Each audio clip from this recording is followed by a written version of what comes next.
I was assigned doctor at birth. Worse, I was assigned a PhD.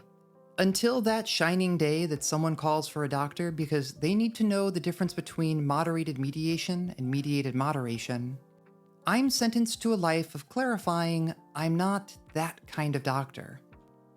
Thankfully, my condition was caught early when one of my elementary school teachers, who had been cursed by the god Apollo with the gift of prophecy, took one look at my handwriting and said that I had a doctor's handwriting. Also sensing my divine curse, my art teachers and parents weren't subtle in pushing me away from pursuing drawing, even suggesting that it might be something that I would never be good at. Taking their hints, I spent most of my youth and adolescence trying new things and quitting once they got hard, rationalizing that I just lacked talent. Then I became an adult and realized that talent is fake. It's totally made up. Pure fiction. We created it. Big talent just made it up to sell more hobbies. It turns out that what most people think is talent is really just the result of effort they haven't seen. Emboldened by the idea that I hadn't been cursed by God, I put pen to paper, both metaphorically and literally, and decided to learn to draw. The idea was to put together a finished piece once a month. In the interim, I'd watch tutorials, read books, and take notes on things I found appealing in the work of other artists. It also helped that I had brainworms for a particular fictional character, which is to art progress like nitrous oxide is to the cars in the Fast and the Furious series. The bar was set high with an early sketch of Columbo as the Jared Leto Joker, but every month I'd somehow still show improvement, sometimes even dramatic improvements. After a year of monthly drawings, I saw all that I had made, and it was decent. Almost, maybe sorta. Then I got an idea. If drawing one thing a month got me this far, how far could I go if I drew more consistently? So I decided to challenge myself to draw every day for 90 days, and things started getting hard. There is a certain magic in being a beginner. You're just a baby and it's your first day. No one can get mad at somebody on their first day, making it easy to draw without expectations. Any improvement, any at all, feels transformative. Eventually though, my progress started to slow despite my expectations for what my progress should be only continuing to rise. Like commenters missing the joke as a post takes off, plateaus started coming more frequently and staying around longer.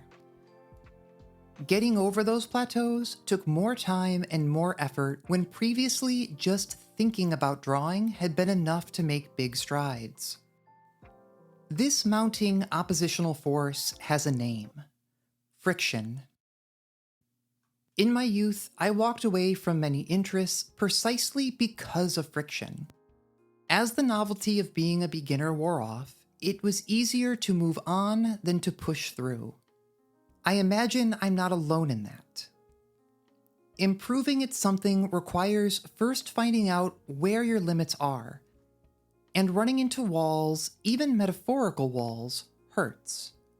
This time, however, I was committed to running headlong into every wall I could find for at least 90 days. Committing to drawing every day meant stepping out of my comfort zone, drawing things I hadn't tried before, and ending days questioning if talent might be real after all. Still, I'd come back the next day and try again, often leaving more disappointed than before. Our brains are particularly cruel when it comes to art. They are incredibly good at determining that something is off, but awful at identifying why that is. As a little added bonus, your eye will always develop faster than your hand, so there's never a point where you aren't better at seeing your mistakes than you are at fixing them. That tension between your ability to see mistakes and your inability to fix them is another source of friction. But friction can grind a tool down to uselessness, or it can sharpen it. How you respond to the discomfort of finding your limits has tremendous bearing on how you'll mature as an artist. To benefit instead of burning out, you need to allow yourself to feel where, when, and how you're encountering friction. You need to be honest with yourself. You need to be vulnerable. I already knew that friction was a part of the process, but after 90 days of challenging myself, I walked away with a different perspective. Friction isn't just a part of the grander process that is art. Friction is the whole process. But knowing cognitively that friction is the whole thing doesn't suddenly make it feel any better emotionally. The discomfort that comes from vulnerability getting in the way of artistic progress is a central theme for one of the characters in Hatsune Miku Colorful Stage, a game that really has no business being as well written as it is. In one story, an art teacher gives the game's obligatory artist character feedback to the effect of, as long as you're willing to honestly face your art, you can still improve. On one hand, it's a reminder that you already have the tools you need to grow. On the other, having a tool and knowing how to use it are two entirely different things.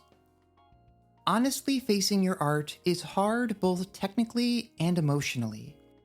Your work should just be lines and colors, but it's also a reflection of you. No one is more aware of their shortcomings than the artist because those same shortcomings already exist in them. No matter how much your hand and eye improve, your art never stops looking like you made it. I've heard it said that what most people think of as style is really just the result of someone getting really good at making the same kinds of mistakes. But even if your audience doesn't know what you were going for, you do. You know that what you made doesn't measure up to what you had intended. That's just another point of friction, the tension between your imagination and your ability to actualize it. Honestly facing your work means more than just rubbing your nose in your mistakes. It also means giving yourself credit for the progress you've made, even if it isn't what you were hoping for. I have spent most of my life dwelling on my failings. At first, I thought that it gave me the gravitas of the brooding anime protagonist all 14-year-olds aspire to be. Underneath that finely chiseled anime exterior was an uncomfortable truth. Being unfairly critical was a cop-out. Being categorically negative was easier than being honest. In truth, the sketches I bury in my notebook probably aren't as bad as I think, but calling them failures and flipping to a fresh page is easier than learning from them. That would require sitting with discomfort. That would require being vulnerable. And what could be more vulnerable than taking that practiced observational skill and turning it on oneself? The result is a product of the artist as observer, producer, and subject, an expression of themselves mediated through themselves, a self-portrait. As somebody ill at ease with both her body and her art, it is a perfect storm of discomfort for me.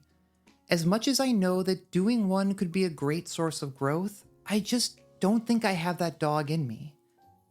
I don't really know what I have in me sometimes, and I'm not sure I want to find out. The revealing power of the self-portrait is beautifully presented in Tsubasa Yamaguchi's manga series Blue Period. The story revolves around the main character Yatora Yaguchi after he makes the bold choice to pursue art. Ryuji, or Yuka Ayukawa, is among the revolving cast of characters that cycle in and out of Yatora's life as he develops both as an artist and as a person.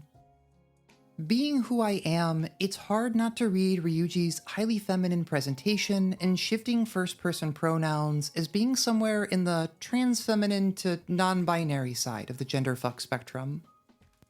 In the climax of an early arc, Ryuji is asked to draw a self-portrait as part of an art school entrance exam. Instead, they draw an X on the canvas in a move that contemporary readers might call crashing out. The resolution of this story arc finds Yatora and Ryuji positioned on opposite sides of a privacy screen, drawing nude self-portraits. Yatora is turning his artistic gaze inward for the first time. He finds it both disquieting and illuminating, describing his body as pitiable and likens it to a hairy eraser. Ryuji, struggling with rejection by their family and their own gender identity, initially refuses to do a portrait despite having suggested it as a source of growth. Their physical nudity is juxtaposed with emotional vulnerability as the pair share their respective motivations, anxieties, and identities. This scene is a perfect encapsulation of how the series deftly interweaves the struggles to grow as an artist and as a person, as if they're two sides of the same coin. Because they are. Growth and growing pains go hand in hand. In truth, I can understand part of the appeal of AI art. The promise of a world without friction, a world where gratification is immediate and discomfort non-existent, is a much easier sell than trying to pitch someone on the joy of running into walls.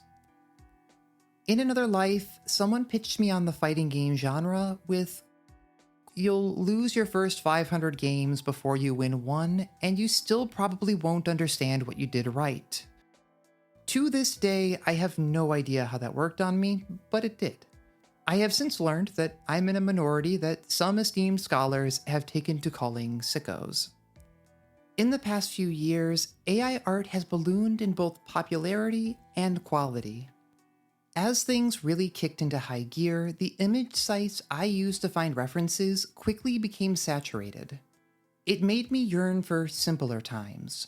Those couple of days people played with DALL-E before we got bored of nightmare renditions of David Lynch's Dune as portrayed by Muppets. So, as I was going through the process of learning to appreciate art as an active process of self-improvement and not a commodity, my socials were full of influencers confidently declaring art is nothing but a commodity. I mercifully believed that no one actually thought that AI would democratize art by ousting the gatekeepers of creativity, but I had the misfortune of encountering it in the wild recently. Having spent most of my life strictly as an observer of other people's art, convinced I could never make something anyone would want to see, it's hard not to have some empathy for the people loudly cheering that AI idea. I'm of the persuasion that most art comes from a desire to communicate something to another person. I remember feeling ashamed of my lack of ability and fearful that an attempt would be embarrassing, that I should be embarrassed for sharing something amateurish. When untold thousands of polished pieces are just a scroll away, it's easy to slip into thinking of art as only finished products and only valuable if other people value it. There's an apocryphal story about Pablo Picasso being approached in a cafe. An admirer recognized him and said, "Wow, you're Pablo Picasso," as one does when they see Pablo Picasso. They asked him to draw something, so he quickly sketched on a napkin and then asked 1,000,000 francs for the work. The now astonished admirer replied, "But you did that in 30 seconds. Picasso responded back, "No, it took me 40 years and 30 seconds. No one knows what happened next, but I like to think that the admirer paid 2,000,000 francs and everyone clapped. When you see art as solely the outcome, every piece is evaluative and every artist only as good as their recent work. The same person I encountered in the wild talking about how artists are gatekeepers also genuinely believed that the majority of human-made art is bad. It's made by amateurs making low-quality works that they should be embarrassed to share. If you earnestly believe that people should mock someone for what others see as mistakes, I can understand why you wouldn't want to make something of your own, never mind share it. I too wouldn't want to be bleeding in a pool full of sharks. If only there was another way. Good news, there is. When you understand that art is a process and not an outcome, things start to look very different. Not too long ago, I had someone comment on a post of mine about how their teachers in art school would stop and ask them where the dogs were if their portfolios were a little too clean during reviews. If a student didn't have pieces they weren't happy with, there's a good chance they weren't challenging themselves enough, i.e., shying away from friction. Not only were mistakes not something to be ashamed of, they were an expectation. Personally, I used to feel embarrassed about the number of eraser marks in my sketchbooks until somebody reframed them for me as being part of the history of the piece. Proof that I tried and that I kept trying even when it didn't click the first, second, or fifth time. Perhaps you're familiar with the Freerin looking up meme. If you're not, let me explain. In late 2025, SpaceDev1 posted a fanwork of Freerin from Freerin to the Freerin subreddit. It doesn't take a fine art degree to see that it's a little off. Even the artist admits in the post that it came out looking weird. This is the exact situation that stalks the nightmares of somebody who thinks that people should be ashamed of their mistakes. There was blood in the water, but the picture immediately exploded in popularity.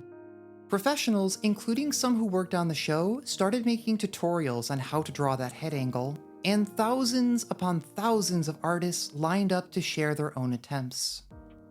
No one was laughing at SpaceDev1, they were all laughing together. That specific angle is, in fact, hard as shit to draw. The shared experience of navigating friction can actually be a source of profound human connection. There are no mistakes here, only evidence that someone tried something near the limit of their ability and grew from it. We are only ever truly alone with our discomfort when we're too afraid to share it. Folks were tripping over themselves and each other to share stories and cheer on everyone else still willing to try. Genuinely, the reaction to this picture is one of the most beautiful things I've seen from the internet in a very long time. In a famous quote, Hayao Miyazaki reacted to a deep learning animation showcase calling it, quote, an insult to life itself, end quote. The line is drawn from a short clip and often taken out of context, leading different people to draw different conclusions about the intention behind it. I'm reading the script though, so I'm basically God until you stop listening. To me, it brings to mind how the experience, joy, and frustration that goes into creating art is a profoundly human experience. If we were meant to draw circles easily, our joints wouldn't be built as they are, but at no point in human history has that ever stopped us from trying. Ironically, or really cynically, OpenAI incorporated a Studio Ghibli-style image generator into the plagiarism machine. As much as the guy loudly taking a personal call in the office seemed happy with it, it didn't do anything for me. Sure, the images approximate the color palette and general stylization in a vaguely recognizable way, but there's nothing underneath that surface level of similarity. These are refuse destined for a digital landfill once they've poorly done the job of a Bitmoji. Garbage. Studio Ghibli films stay with people because of more than just a color palette. The storytelling, visuals, and music each speak to something relatably human. You can't put something like that together without observing and connecting with the world around you. There is a famous 4-second segment in The Wind Rises which took the animator 15 months to complete. It is jaw-dropping. Everything about it is so deliberate and intentional. It's easy to imagine all of these characters as having a sense of interiority and life outside of what we see in the frame. It is profoundly human in a way that is only possible to depict when you have put in the work to make connections with other people. More than just the result of 15 months, it is the result of an entire life and 15 months. In a grimmer example, let's look at Van Gogh's The Starry Night. You can, and many people have, spent hours contemplating the piece and trying to find their own meaning in it. The thick paint and striking colors are iconic, but the legacy of the piece is also rooted in the circumstances that led to its creation. The Starry Night is just one of at least 21 pieces depicting the view from Van Gogh's bedroom at the St. Paul de Massol Asylum following a mental breakdown. In his own writings, Van Gogh described it as a failure. However, onlookers have looked into the swirling sky of the starry night and found spiritual meaning, cosmic significance, and even apocalyptic imagery. There is no shortage of papers trying to psychoanalyze Van Gogh via his work. Dubious as that may be, the only reason that seems possible is because the art is the product of the artist's lived experience. The two cannot be separated. Sure, you can plug in the style of Van Gogh into an image generator and probably get something that emulates the style of the Starry Night, but you won't get any of the underlying substance. Every piece of art, every artist, and every art movement is a product of a life lived in a particular context. Personally, I'm a big fan of Impressionists. Monet's Woman with a Parasol, Madame Monet and Her Son, is a personal favorite piece of mine that I've had the privilege of seeing in person. Impressionists were radical for their time, both in technique and in their choice to depict realistic subjects. Obviously, these are not photographs, but lived experiences refracted through the artist's skill and memory, an echo of a moment preserved on canvas. The images are often hazy, even dreamlike depictions of the mundanity of everyday life. These paintings were often done quickly and spontaneously. The strokes used to paint the pieces are clearly visible, making the painting verb part of the painting noun. Again, you can plug Impressionism into an image generator and likely get an output that apes the style and subjects of Impressionism. Even if the subject is the same kind of mundane scene associated with Impressionists, it won't be the result of an artist living in a moment and quickly trying to capture it on canvas. The AI is just making a statistically likely image and has no way of knowing if that scene did or did not happen. When the process of making art is so central to the stylistic decisions being made, trying to imitate them with a computer actually becomes kind of silly, and reduces that context to just an aesthetic devoid of any deeper meaning. In a recent keynote, author Brandon Sanderson touches on many of the same points that I'm trying very hard not to belabor here. In it, he likens the product of an artistic process to a receipt, and I really like that idea. A receipt is proof that a transaction occurred. The art you make is proof that you spent the time and effort making it. However, the receipt isn't valuable on its own. It's the investment of time and effort that makes it meaningful. Trying to separate the product from the process, or even arguing that the product is more valuable, is like saying your NFT of a diamond is still valuable, even if you lose the diamond. Now I'm here at the end of this thing, having an entirely new existential crisis, having realized that I've fulfilled the prophecy of reinventing Protestantism from first principles. You start off talking about art, and before you know it, you're preaching about the dignity of toil. Wrapping things up, that initial 90-day experiment was clearly formative for me, so much so that I kept drawing every day for about 6 months. I only stopped when the 1-2 punch of a return to office mandate and long commute made it untenable to find time to draw every day. Still, I keep a sketching set with me, but my tablet has sadly been collecting dust for the past year. However, even taking up pen and paper has started to become intimidating. Instead of pushing myself, I've slipped into the study vortex. Like a city planner adding lanes to a highway, I always just need one more study before taking on something more ambitious. But no amount of studies will fix the underlying issue: shying away from friction. As much as I can write and record and edit an exhaustive essay about the virtues of friction, that doesn't suddenly make it fun to deal with. In the process of writing this, I've also come to question whether I'm an artist or just a fan of artists, and whether commenting on any of this is stepping out of my lane. Thankfully, working through this essay has helped me to name and confront some of those feelings. Like the kids in the Magic School Bus who were banished to a hell dimension without friction and forced to play baseball by their trickster god teacher, I'm once again learning that there can be no moving forward without friction. Friction is just how you know you're making progress.